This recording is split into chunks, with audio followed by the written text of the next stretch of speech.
बिस्मिल्लाहिर्रहमानिर्रहीम। शुरू अल्लाह के बाबरकत नाम से जो बड़ा मेहरबान नहायत रहम वाला है। अस्सलाम वालेकुम नाज़रीन, मोहम्मद दानियाल बिन सैयद मियाँ वाली रंग डिजिटल के साथ आपकी खिदमत में हाजिर हुआ हूँ। नाज़रीन, आज मैं रेस्क्यू 11/22 मियाँ वाली में मौजूद हूँ और मेरे साथ मौजूद है डिस्ट्रिक्ट एमरजेंसी ऑफिसर जनाब इंजीनियर नवीद इकबाल साहब। अस्सलाम वालेकुम सर। वालेकुम अस्सलाम। सर, सबसे पहले तो आपका शुक्रिया कि आपने अपना कीमती वक्त हमारे लिए निकाला। एंड सर, आपके मियाँ वाली में कितने अरसे से ड्यूटी से अंजाम दे रहे हैं अपने सीट में, और आज तक कितने जो इमरजेंसी केस हैं आपने सॉल्व किए? क्योंकि आजकल गर्मी बहुत है, हीट स्ट्रोक है, और बाकी ड्राइविंग का भी जो मैंने निज़ाम देखा मियाँ वाली में वो भी बहुत बुरी तरह लोगों में इतना शोर नहीं है, अभी इतनी समझ नहीं है, तो एक्सीडेंट के केस भी बहुत ज़्यादा हो रहे हैं। तो इसके बारे में थोड़ी सी गाइड कीजिए, बताइए। जी, बहुत शुक्रिया मियाँ वाली रंग का।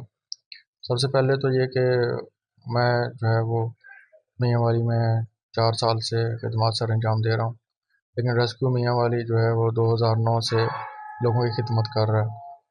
और जिस हवाले से जो है आपने जो इशू हाईलाइट किया कि उसमें लोगों में ट्रैफिक के सेंस के हवाले से बिल्कुल ये एक बड़ा मसला है।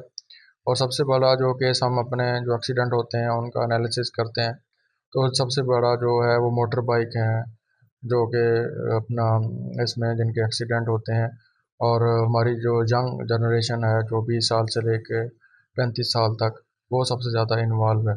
तो इसमें जो अभी हम ऑब्ज़र्व करते हैं तो उसमें जो मसले हैं कि वो रात को स्पेशली जो है उनकी फ्रंट लाइट भी नहीं होती और बैक लाइट भी नहीं होती। तो ये एक बहुत ही ख़तरनाक है कि क्रॉसिंग के दौरान या कोई गाड़ी आती है सामने से या पीछे से, तो वो जब आगे से तेज़ रोशनी होती है तो फिर पता नहीं चलता कि कौन सा साइकिल जा रहा है, मोटरसाइकिल जा रहा है, या कोई गधा गाड़ी है या ऊँट गाड़ी है।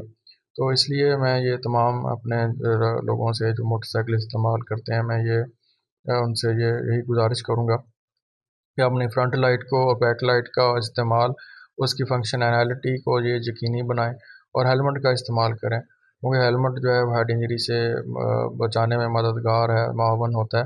तो बाकी जो फ्रैक्चर वगैरह हैं वो तो वक्त के साथ बेहतर हो जाते हैं, लेकिन हेड इंजरी खुदा ना खास्ता तो इससे जान भी जा सकती है।